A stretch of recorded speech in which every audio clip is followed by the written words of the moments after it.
Hoje nós apresentaremos uma criança, então a minha ilustração inicial também fala sobre uma criança. Uma criança linda, ela acabara de nascer.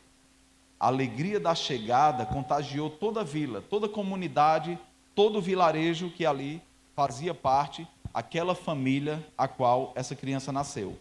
Embora o tempo fosse turbulento, perigos de assaltos, perigos de guerras, todo tipo de perigo, a idolatria, ela também era permanente, estava cada vez mais crescendo naquela comunidade.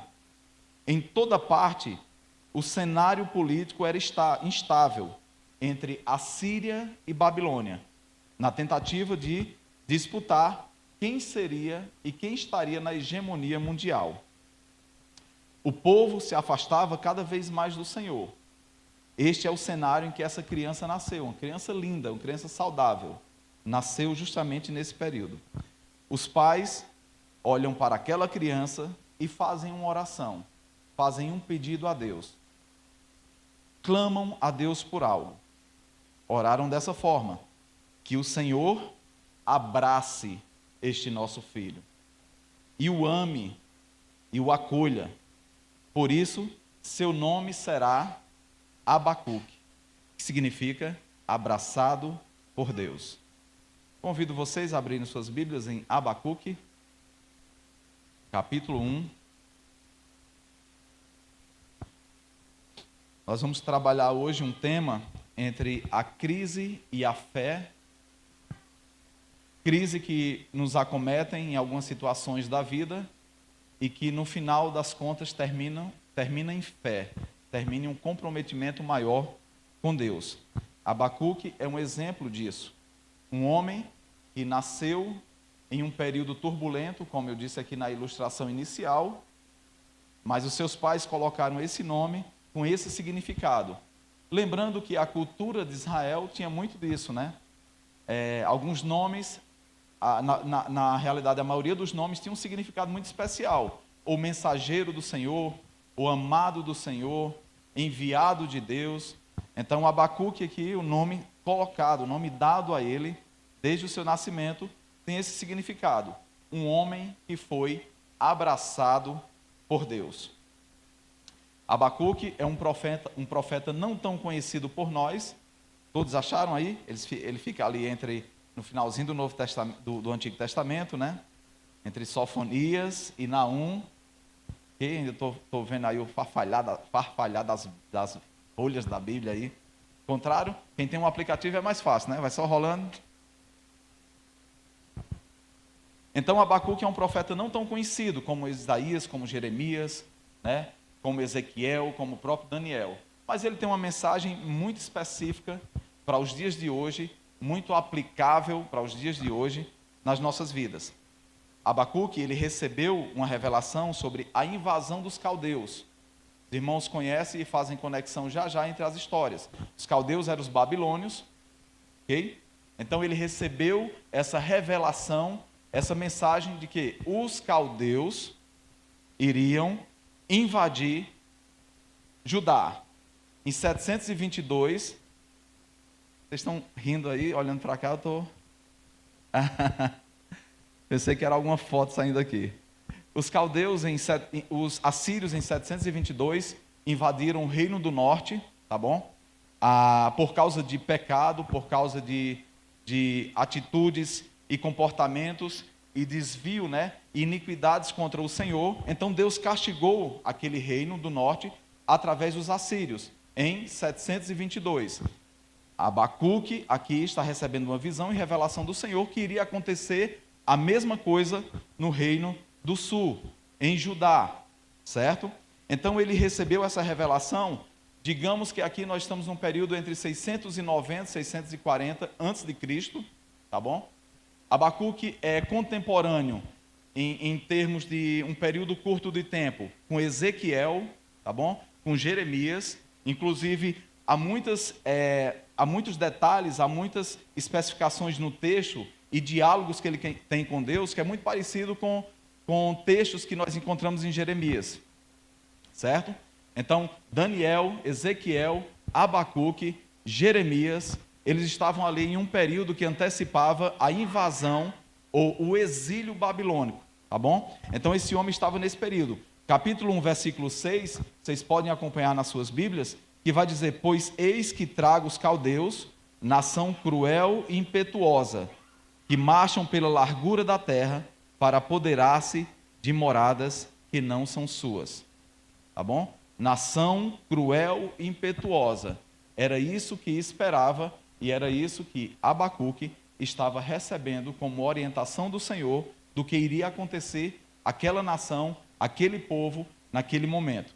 Aqui nós não estamos à porta de acontecer isso, mas tudo já indicava pelo cenário mundial que a Babilônia estava crescendo, estava se evidenciando como aquela potência mundial que queria dominar e queria derrotar a Síria e queria conquistar o mundo naquele período. E não foi diferente. A profecia foi cumprida e há possibilidades do próprio Abacuque ter visto esse momento acontecendo durante a sua vida. Judá presenciou um breve avivamento no reinado de Josias. Esse período antecipou o nascimento de Abacuque. Lembra-se da restauração do templo, da volta da celebração da Páscoa. Aquele breve período de tempo, Judá, ele experienciou ali, ele viveu um momento de reforma, né? De avivamento. Mas logo depois, com pouco tempo depois, eles voltaram a praticar as mesmas coisas, os mesmos pecados, e isso desagradou ao Senhor. Havia corrupção, ela estava completa no reino de Judá. Adoração a Baal em lugares altos, sacrifícios de filhos a Moloque e culto ao Deus Sol. Então, Israel, Judá, mais precisamente, estava dentro desse contexto, um contexto idólatra, um contexto afastado do Senhor, um contexto que não reverenciava mais ao Senhor, e esse homem nasceu. Nesse período, os pais colocaram este nome, que significa abraçado por Deus, e ele foi o profeta que teve a visão e teve a revelação do castigo que o seu povo iria receber por causa do pecado. A Síria, em 722, destruiu completamente o reino do norte, e o castigo agora vinha para o sul. Então, esse é o contexto do livro, né, do profeta Abacuque. Há uma conexão bem próxima, né, entre Abacuque e Jeremias, e também entre Ezequiel e Daniel. Todos, nesse contexto, se antecipavam ao cativeiro babilônico. Algumas crises nesse diálogo com Deus, e é isso que eu quero falar com os irmãos nesta noite. 3 crises neste diálogo. O que é interessante também do livro de Abacuque é que ele se parece muito com o livro do profeta Jonas. Você não vê em Abacuque um referencial de profecia sendo condicionada ao povo. Você vê mais um diálogo entre Deus e o profeta. Da mesma forma que Deus tratou Jonas em relação a Nínive: olha, vai lá, fala aquela cidade, porque ali tem muitas pessoas que eu amo, e eu quero que eles se arrependam, se volte para mim. E Jonas não queria fazer aquilo, mas ali envolvia um diálogo, não era palavra do Senhor, como nós percebemos em Isaías e Jeremias, assim diz o Senhor, e tinha a profecia que ia sendo dada. Em Abacuque não. Em Abacuque nós temos um diálogo que ocasionou algumas crises, alguns questionamentos, e isso abalou de certa forma, por um período de tempo, a fé deste profeta. Tá bom? Então, algumas crises neste diálogo com Deus. A primeira é: o Senhor não está respondendo às minhas orações. E eu estou falando assim dessa forma para aplicar para os nossos dias. Em muitos momentos, talvez você esteja passando por isso agora, e você está percebendo ou com uma compreensão errada de que o Senhor não está respondendo às suas orações. Em um período difícil, em um período turbulento, em uma situação que talvez você não esteja entendendo o que está passando, mas ao mesmo tempo, no seu coração, na sua mente, você fica pensando: o Senhor não está respondendo às minhas orações. Abacuque começou com essa crise. Abacuque, de repente, no comentário que ele fez, no diálogo com Deus, nessa profecia e revelação que Deus o capacitou de entender, você percebe aqui no versículo 2, dos versículos 2 ao 4, essa primeira crise, né? O subtítulo aí é a queixa de Abacuque. O Senhor não está respondendo às minhas orações. Olha o que ele fala: até quando, Senhor? Clamarei pedindo ajuda, e tu não me ouvirás. Até quando gritarei violência, e tu não savorás? Por que me fazes ver a iniquidade? Por que toleras a opressão? Pois a destruição e a violência estão diante de mim. Há litígios e surgem discórdias. Por isso a lei se afrouxa, e a justiça nunca se manifesta. Porque os ímpios cercam os justos, e assim a justiça é torcida. Então ele começa aqui com a primeira crise de que o Senhor não está respondendo às suas orações. Entendam que nesse contexto, como eu já falei aqui no início, ele está entendendo pela revelação do Senhor que o seu povo, que Judá, irá receber uma punição de Deus por causa dos seus pecados. E essa punição não é algo simples, é uma nação que é cruel, que é impetuosa e que vem com muita força para destruir. Geralmente nós lemos esses textos e não passamos para outros que são conectados com ele a respeito desse assunto, e a gente não vê a grandeza, a barbaridade, a crueldade que foi a entrada desses homens no reino de Judá. Mulheres, crianças, homens idosos, mulheres grávidas, mortas ao fio da espada. Eles arrasavam por completo, tomaram tudo. Você pode ver lá em Daniel capítulo 1, na soberania de Deus, que todas as coisas do templo, os utensílios, os copos, as bacias, tudo que era sagrado ali para manutenção e culto ao Senhor, foi levado por essa nação. Esse período aqui é o que antecipa justamente a ida de Daniel, Sadraque, Mesaque e Abidnego, né? Os nomes que foram ali dados pelos caldeus para aqueles 4 jovens que estavam na corte de Babilônia, servindo ali. Mas ali é um relato romântico em relação ao que aconteceu à nação. Alguns ficaram lá que não tinham utilidade, mas muitos outros morreram. E ele está vendo aqui, está orando ao Senhor e clamando que o Senhor olhe para ele e responda a sua oração. Por quê? Porque Deus não estava respondendo. Porque as pessoas estavam vivendo na iniquidade. As pessoas estavam vivendo em constante pecado, em constante idolatria. E ele estava orando ao Senhor e Deus não estava respondendo. Ele usa uma expressão aqui, que os irmãos que frequentam o culto de oração já ouviu muito aqui nos Salmos, né? Que é a expressão até quando? Até quando gritarei? Até quando clamarei? E dentro dessa perspectiva, eu quero trazer uma primeira crise que talvez tenhamos a mesma, ou estejamos passando pela mesma crise, de achar que o Senhor não está respondendo às nossas orações.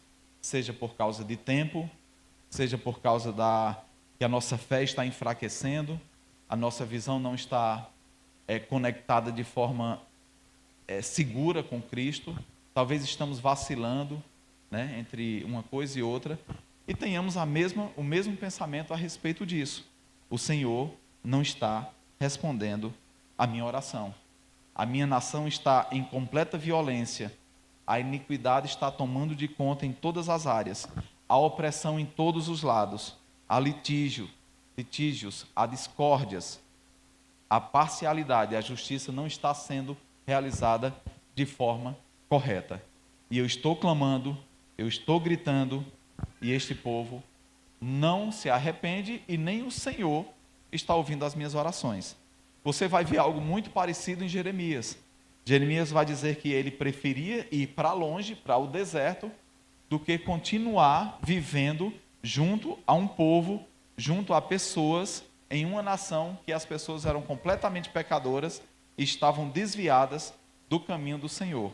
Então você percebe uma conexão em termos de tratado, em termos de exortação e de pensamentos a respeito desse momento, muito parecido entre Abacuque e Jeremias.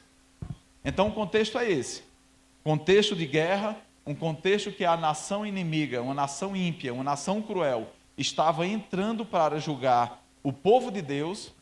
Abacuque se coloca no meio dessa intermediação, pedindo ao Senhor, achando que ele não estava respondendo suas orações, mas ao mesmo tempo vivendo em um período e no meio de um povo completamente pecador e que não obedecia ao Senhor. Pelo contrário, era culto ao Deus Sol, era entrega de filhos a Moloque, era a idolatria cada vez mais crescente. Para você ter uma ideia, Ezequiel, né, que também contesta e fala a respeito desse momento no povo de Israel, capítulo 8, se você for ver lá, nós não vamos ler esse texto, mas ele vai dizer que o Senhor deu uma revelação a ele através de uma visão, através de um furo em uma parede, e ele viu que os corações e o culto daquele povo que pertencia ao Senhor estava completamente voltado à idolatria, a ídolos e a imagens. Nós pensamos hoje em idolatria de uma forma, falando secularmente, né? Idolatria a partir de adoração a uma imagem, a um quadro, né? Algo substancial, algo que podemos ver. E na realidade talvez seja um dos grandes perigos e um dos grandes pecados que temos no nosso meio. É a idolatria do eu, né? A idolatria da autossatisfação, a idolatria do egoísmo, a idolatria de pensar só em mim. E estamos aqui, talvez, evidenciando, não de forma pública ou visível, um pecado tão grande quanto. Mas Abacuque estava aqui nesse meio. Lembra do significado dele, um homem abraçado por Deus, que estava denunciando os pecados e a falta de compreensão, falta de devoção desse povo ao Senhor. Povo que estava completamente afastado. Isso eu não gosto de falar essa palavra, mas é quase que comum na história de Israel, né? Você vê um povo que voltava-se para o Senhor, se arrependia, depois retornava o mesmo pecado, arrependia, voltava-se ao Senhor. Que Deus nos conserve, né? E nos dê capacidade de não sermos dessa forma, indo e voltando numa atividade cíclica, né? Se arrependendo, Deus perdoa, voltamos a fazer os mesmos erros. Então Deus aqui ia punir de forma severa. E Abacuque estava sentindo na pele o que o povo dele iria passar em poucos anos posteriores após aquela visão e revelação do Senhor. Então, uma segunda crise que Abacuque teve, a primeira é: o Senhor não está respondendo às minhas orações. Eu estou clamando, eu estou gritando e o Senhor não está respondendo. Depois nós finalizaremos isso aqui com algumas aplicações. Mas o fato é que, lembrando mais uma vez e aplicando, talvez você esteja pensando isso hoje.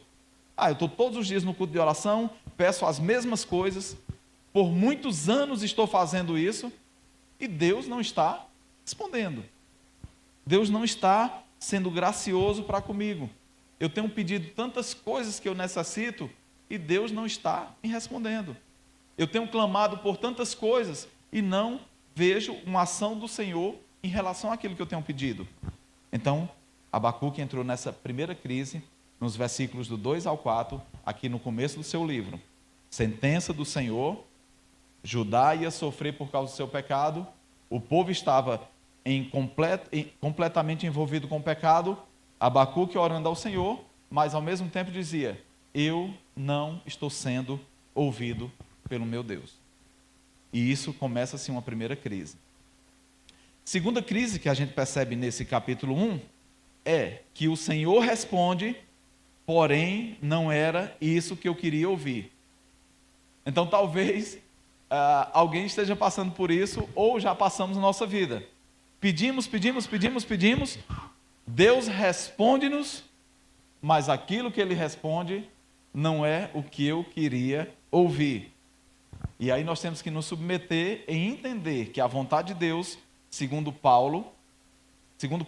as Escrituras, né? Que é uma verdade, é boa, perfeita e agradável. Só que muitas vezes, no meu entendimento, na minha percepção e naquilo que traz para mim, eu não quero. Você percebe isso nos versículos 5 a 11, né? Aqui nesse primeiro capítulo da conversa entre Abacuque e Deus. E no versículo 5, a resposta de Deus à pergunta de Abacuque. Qual foi a pergunta de Abacuque? Até quando clamarei e o Senhor não me ouvirá?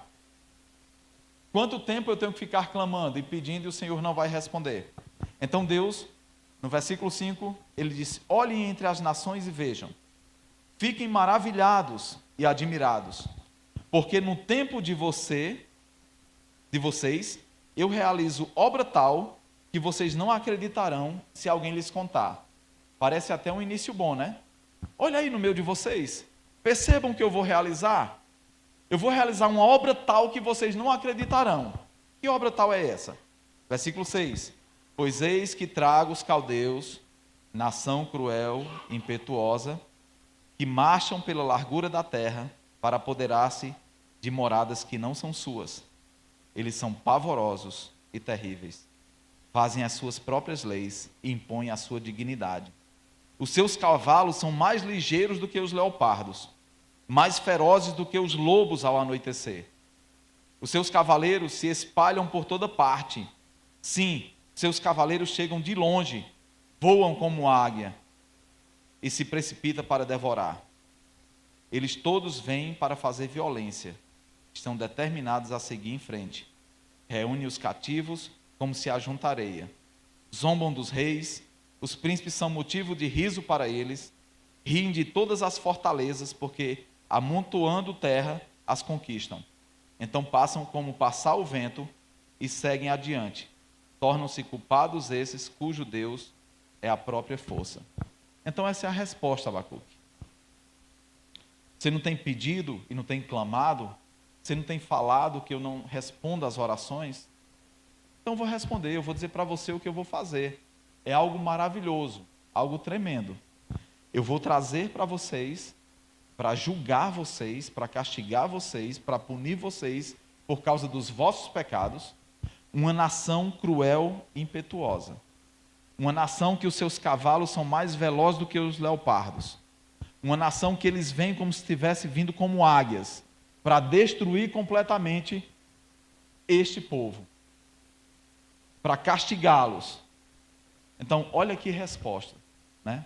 De repente eu começo uma crise, porque Deus não atende às minhas orações.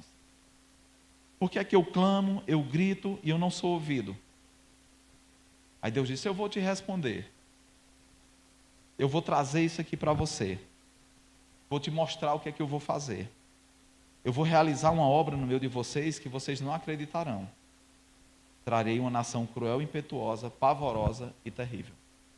E aqui começa-se uma segunda crise, que é a crise da não aceitação da resposta que Deus nos dá. E dentro desse aspecto, né, trazendo mais uma visão aqui do culto de oração, nós temos que ter muito cuidado mesmo com o que nós pedimos, né?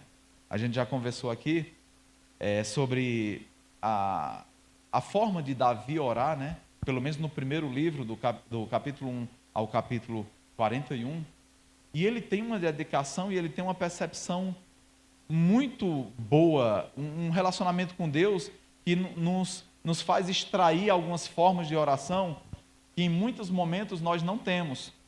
A nossa oração é mecanizada, a nossa oração muitas vezes falamos algo que não queremos dizer, ou então continuando a falar apenas por uma prática mesmo, sem aquela dedicação, sem aquela devoção, sem uma compreensão exata daquilo que estamos pedindo.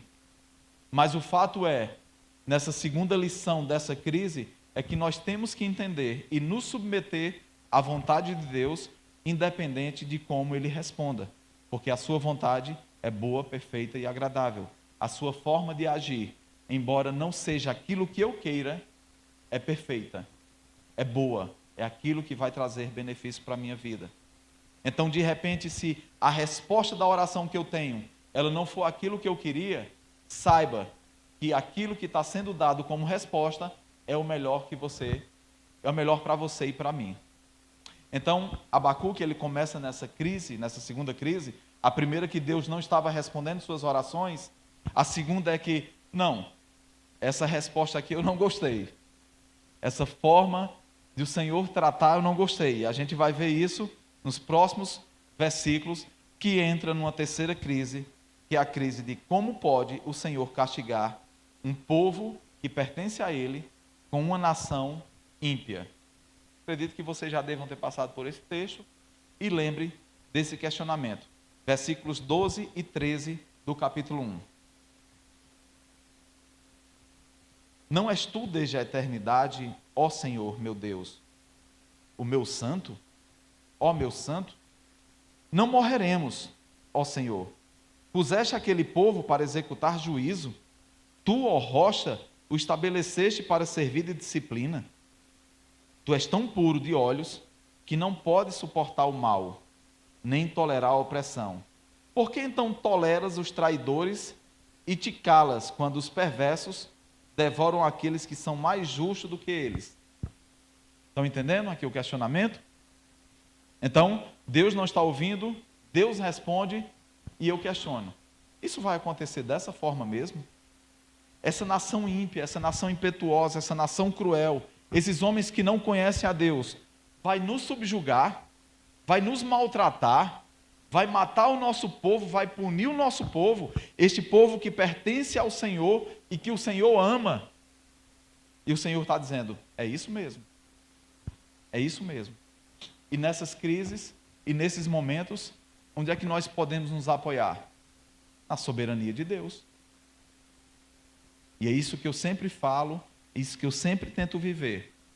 Que as circunstâncias, as respostas, aquilo que eu recebo, aquilo que eu estou passando, todas as coisas contribuem para o bem daqueles que amam a Deus. Mas não significa que todas as coisas são benéficas. Eu estava meditando sobre isso antes de vir aqui e cantamos a música Me Derramar, né? Eis-me aqui, outra vez, diante de ti, abro o meu coração, meu clamor, tu escutas, e fazes cair as barreiras em mim. Aí certa vez eu ouvi alguém comentando que fazer cair as barreiras em mim as barreiras, os muros vão cair em você, né? E nessa conversa, a gente entrou nessa verdade. E talvez seja isso mesmo. O muro cai em cima. Talvez a punição, o castigo, por causa de algum mau comportamento, algum pecado escondido, alguma forma que estamos tratando Deus nesse relacionamento em que não agrada a Ele, talvez a resposta das nossas orações, Senhor, me purifica, Senhor, me transforma, Senhor, me dá mais santidade nessa vida com o Senhor. Talvez a resposta para a eficácia do pedido feito seja tribulação, seja punição, porque você está falando algo, mas está vivendo de outra forma. Eu não estou dizendo isso aqui como o profeta Abacuque, mas estou falando do povo, da coletividade, de Judá. Homens que estavam constantemente chegando diante do Senhor, mas com o coração completamente afastado. E Abacuque está nessa crise. Como pode? Eu tenho orado e o Senhor não tem respondido. O Senhor respondeu, mas eu não entendi. Quando eu entendi, eu comecei a questionar. Como pode o Senhor fazer isso? Pegar uma nação ímpia e punir o povo que pertence a Ele, que Ele ama. Já pensou você ou eu vivendo naquele momento? Um pai de família ali na comunidade de Judá, onde Abacuque nasceu, sabendo que 20, 30, 40 anos após aquela visão e revelação, viu uma nação completamente ímpia, que não obedece a Deus, que não teme ao Senhor, e nós saberíamos que aquela nação iria dizimar a nossa comunidade, isso por causa dos nossos pecados, por causa do nosso afastamento do Senhor, todos iriam pagar o preço ali. Já pensou? Causa crise. Como pode? Como é que Deus nos ama, temos essa promessa na sua palavra, e vamos ser dizimados, completamente destruídos por uma nação que não serve a Deus, uma nação completamente ímpia, uma nação completamente desaprovada por tudo que Deus fala na sua palavra ou pensa sobre conduta, sobre culto, sobre adoração a Ele. Uma nação completamente afastada, que não conhece a Deus e não teme. E essa nação vai me julgar, essa nação vai me destruir. Então Abacuque começa a se questionar. Como pode, Senhor? O Senhor não responde. Eu não pensei que seria assim a resposta. E quando essa resposta veio, eu não consigo entender como é que o Senhor pega uma nação ímpia para punir um justo. Como é que o Senhor pune o justo com o ímpio?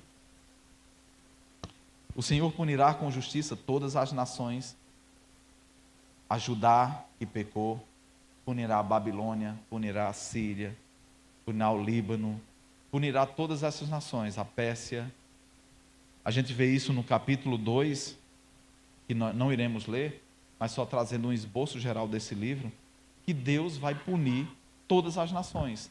Vai punir Judá por causa do seu pecado, isso como uma disciplina do pai que ama, né? Disciplina para trazer aquele povo novamente a ele. Vai punir a Babilônia, que vai ser o objeto que Deus vai usar para castigar Judá. Vai punir essa nação por causa da sua arrogância. Deus punirá a todos. Então existe uma visão muito mais ampla sobre todo o processo e soberania de Deus sobre todos esses assuntos. Capítulo 3, versículo 2. Oração do profeta Abacuque sob a forma de canto. Aqui, depois dos questionamentos, depois dessas crises, quais são as crises? O Senhor não está respondendo às minhas orações. Segunda crise, como o Senhor respondeu à minha oração e falou como seria o trato do Senhor para conosco. Eu não consigo entender, e depois que começa a entender, eu não aceito, ou eu tenho dificuldades de entender como o Senhor vai punir o justo por meio do ímpio. Mas aí Deus vai falando no capítulo 2, tudo o que Ele faz, a sua soberania, o seu amor, o seu controle sobre todas as coisas. E no capítulo 3, Abacuque vai dizer, versículo 1 diz, oração do profeta Abacuque sob a forma de canto. Versículo 2, Senhor, tenho ouvido a tua fama e me sinto alarmado. Aviva a tua obra, ó Senhor, no decorrer dos anos. E no decurso dos anos, faze-a conhecida. Na tua ira, lembra-te da misericórdia. Lembra dos cultos de oração? Os pedidos? As formas certas de pedir? Deus vai punir você? Você tem agido de forma que Deus vai castigá-lo? Ou você pensa sobre isso, que a mão de Deus está pesando sobre você? Por causa de algum mau comportamento, de pecado, por causa de alguma conduta que não está agradando ao Senhor? Faça essa oração. Senhor, na tua ira, lembra-te da misericórdia. Davi pediu muito isso aqui, do livro 1, dos capítulos 1 ao 41. Salmo 6, ele vai dizer, Senhor, lembra-te da tua misericórdia quando fores me punir. Ou na tua ira, na tua punição, no teu castigo, que o Senhor me castigue na tua misericórdia. Salmos 38, Senhor, não me castigues na tua ira, mas tem compaixão quando fores tratar comigo. Isso é uma forma sábia de pedir. É uma forma de entender Deus e se derramar nessa misericórdia dele. Então, como eu tenho dito, muitas vezes nas nossas músicas, o que cantamos, nós temos uma teologia que ela é mais benéfica para nós. Em muitas situações, irmãos, as nossas orações, a nossa relação com Deus, ela está baseada em bênçãos que iremos receber. Por mais que você diga agora, não é isso, eu não entendo dessa forma, mas isso é um desejo do nosso coração, em receber só bênção. E eu não estou dizendo que nós não temos que orar por isso, não. É claro que nós temos que pedir ao Senhor bênção, bênção e mais bênçãos. Mesmo se for me punir, que puna com um olhar misericordioso, com um olhar de compaixão. Mas bênção para a minha família, eu quero bênção sim. Mas eu não posso, de forma alguma, desviar o meu olhar do Senhor, entender o Senhor de outra forma quando a resposta for aquilo que eu não quero receber.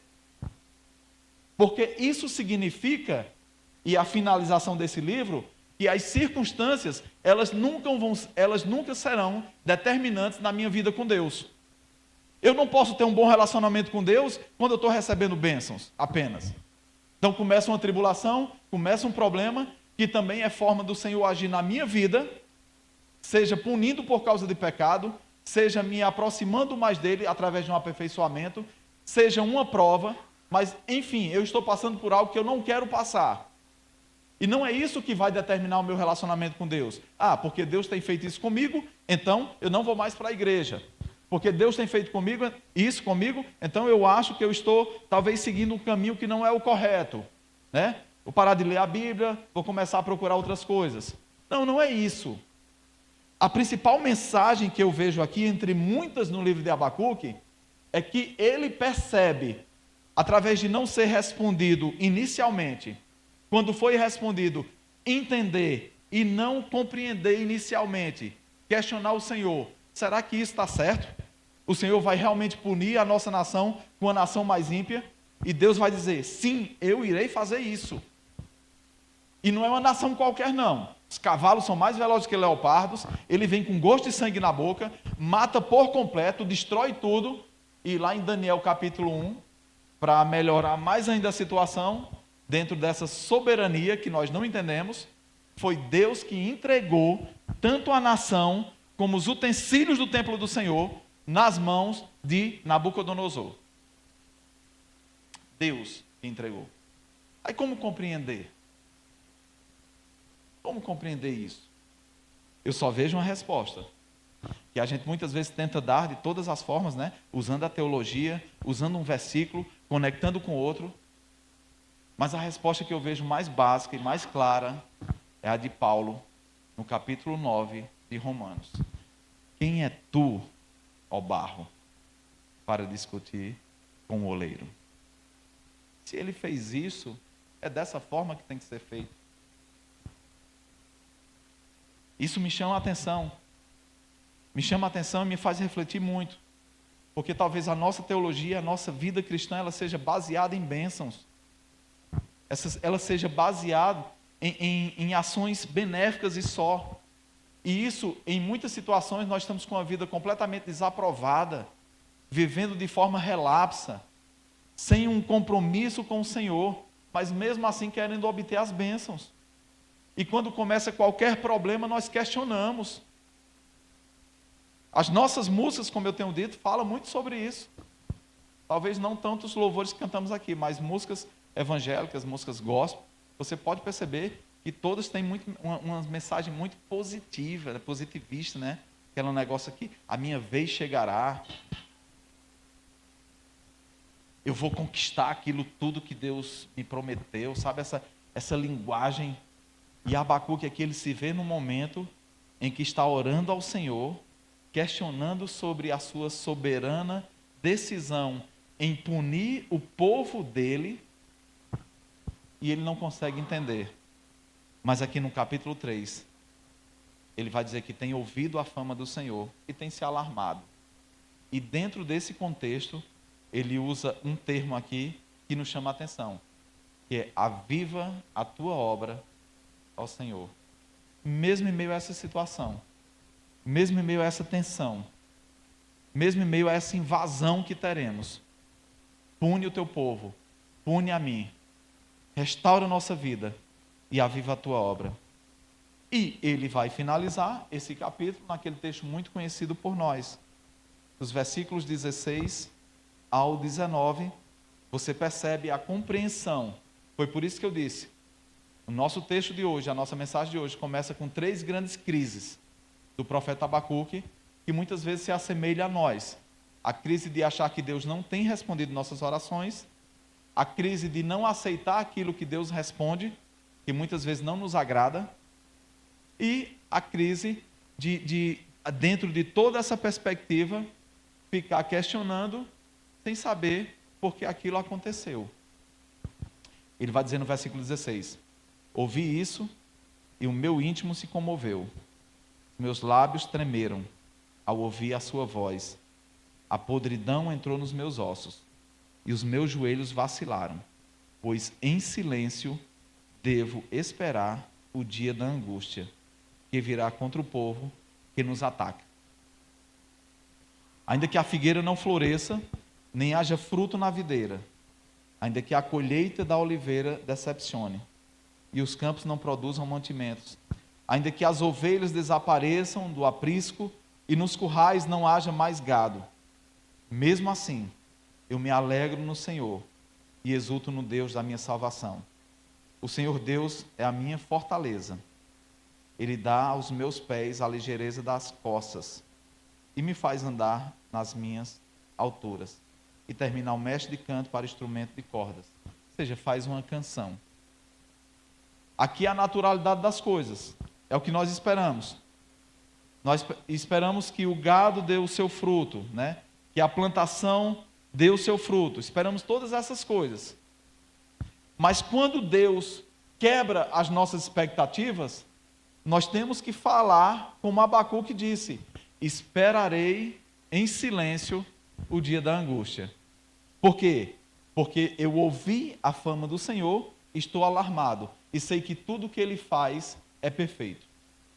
Então, ainda que não aconteça nada disso que eu espere, ainda que todas as minhas forças elas saiam, elas desapareçam, vigor, alegria, felicidade, perspectivas, planejamentos, sonhos, e naquele momento em que eu estou sendo tratado pelo Senhor, eu ainda tenho que crer no Deus da minha salvação. E tenho que saber que tudo o que Ele faz é perfeito. E o que Ele está ordenando e fazendo em mim e no meio do meu povo é aquilo que precisamos receber como resposta de oração da forma que temos vivido. Então, é isso. A perspectiva muda. O que começa com crise torna-se uma percepção e uma visão correta de Deus. E é isso que eu quero, tanto para mim como para vocês. Que as circunstâncias não ditem, não direcionem a nossa vida com Deus. Porque Deus nos trata de forma diferente. É claro que queremos receber bênçãos, mas se vier tribulação, vier problemas, com o intuito de Deus trabalhar o nosso coração e a nossa vida, nós temos que esperar em silêncio. Porque Deus, Ele é soberano.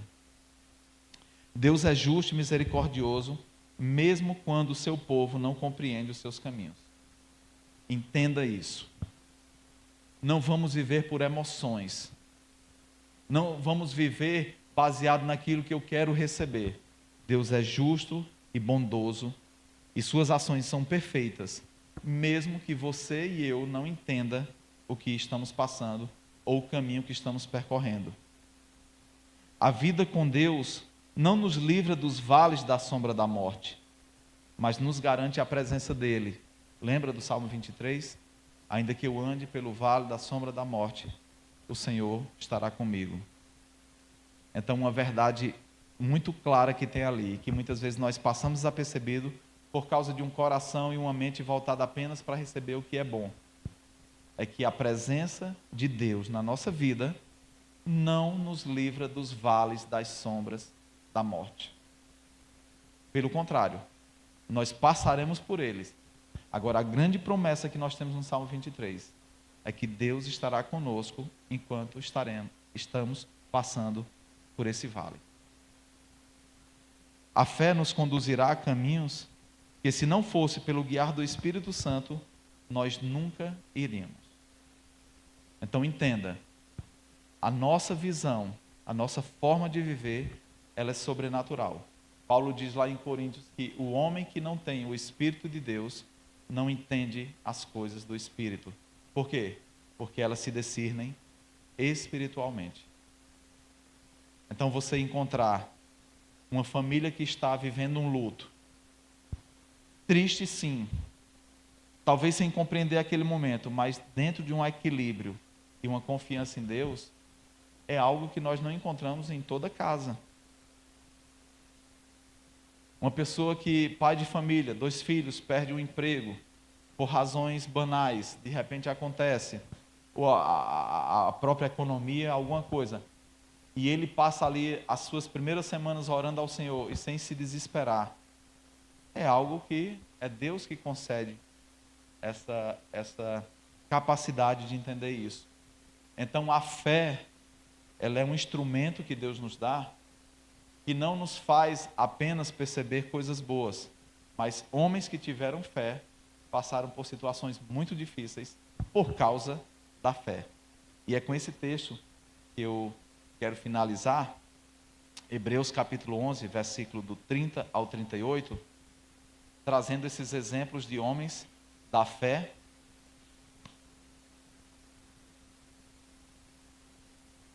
Hebreus capítulo 11, dos versos 30 ao 38.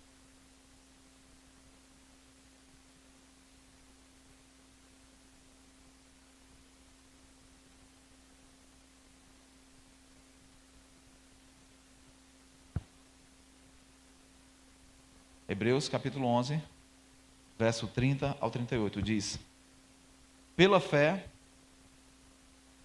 ruíram as muralhas de Jericó, depois de rodeadas por 7 dias. Pela fé, Raabe, a prostituta, não foi destruída com os desobedientes, porque acolheu os espias com paz. O que mais direi? Certamente me faltará o tempo necessário para falar de Gideão, de Baraque, de Sansão, de Jefté, de Davi, de Samuel e dos profetas, os quais, por meio da fé, conquistaram reinos, praticaram a justiça, obtiveram promessas, fecharam a boca de leões, extinguiram a violência do fogo, escaparam de ser mortos à espada, da fraqueza tiraram força, fizeram-se poderosos na guerra, puseram em fuga exércitos estrangeiros, mulheres receberam pela ressurreição os seus mortos. Então a gente percebe aqui uma galeria de pessoas que receberam bênçãos, né, através da fé. Aí olha aí a continuidade. Alguns foram torturados, não aceitando o seu resgate, para obterem superior ressurreição. Outros, por sua vez, passaram pela prova de zombarias e açoites, sim, até de algemas e prisões. Foram apedrejados, cerrados ao meio, mortos ao fio da espada. Andaram como peregrinos vestidos de peles de ovelhas e de cabras. Passaram por necessidades, foram afligidos e maltratados. O mundo não era digno deles.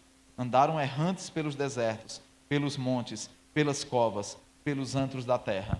Todos esses andaram pela fé. Alguns extinguiram o fogo, subjugaram reinos, foram livres do fio da espada, da morte. Outros foram torturados, cerrados ao meio, perseguidos, zombados pelos outros.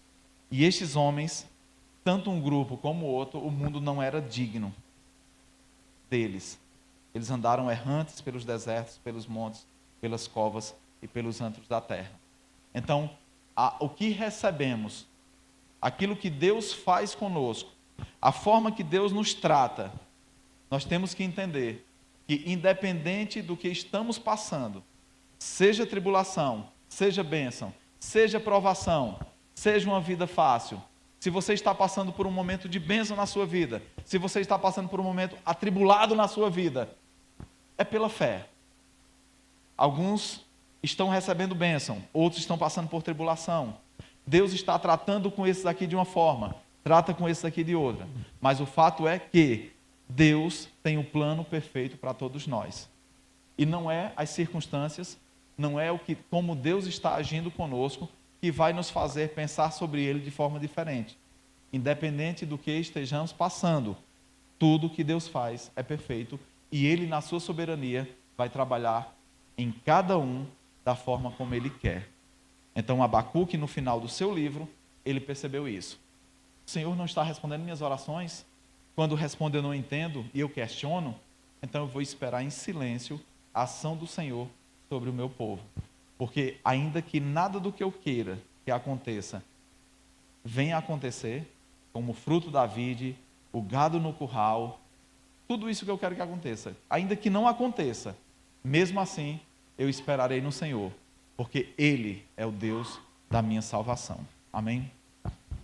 Eu vou orar nesse momento, para que Deus aplique essas verdades, né, e essa palavra em nossos corações, e em seguida convidar a Gabi e o Isaac com a princesa Esther, para nós apresentarmos aqui, orarmos por ela, agradecendo ao Senhor por essa vida. Então oremos. Santo Deus, obrigado, meu Deus, por essa oportunidade, por essa mensagem da Tua palavra, por esse profeta Abacuque, essa experiência que ele teve com o Senhor, que tanto nos fala, tanto fala ao nosso coração a respeito da Tua soberania. Nos faz entender que mesmo que a Tua resposta, a Tua ação sobre nossas vidas não seja aquilo que estamos querendo, através de uma visão muito limitada que temos sobre vida cristã, mas nos faz entender, através do Teu Santo Espírito, que isso é o melhor para cada um de nós. Nos dá a bênção, nos fortalece, mas enfim, trabalha conosco da forma como o Senhor quer. Nos aperfeiçoa, nos traz mais santidade, vida com Deus, vida dedicada ao Senhor, vida compromissada com o Senhor. nem que para isso precisamos passar por tantos problemas, mas que entregamos em tuas mãos todo o agir e queremos nos submeter à tua vontade, independente do que seja, que o Senhor possa agir no nosso meio e que através dessa ação sejamos cada vez mais parecidos com o Senhor Jesus Cristo. É isso que pedimos, peço para mim, para a nossa comunidade aqui, a nossa igreja, que o Senhor possa nos abençoar e que tenhamos esse conhecimento do Senhor e essa percepção do Senhor e da tua soberania sobre nossas vidas. Agradecemos, no nome santo de Jesus Cristo. Amém.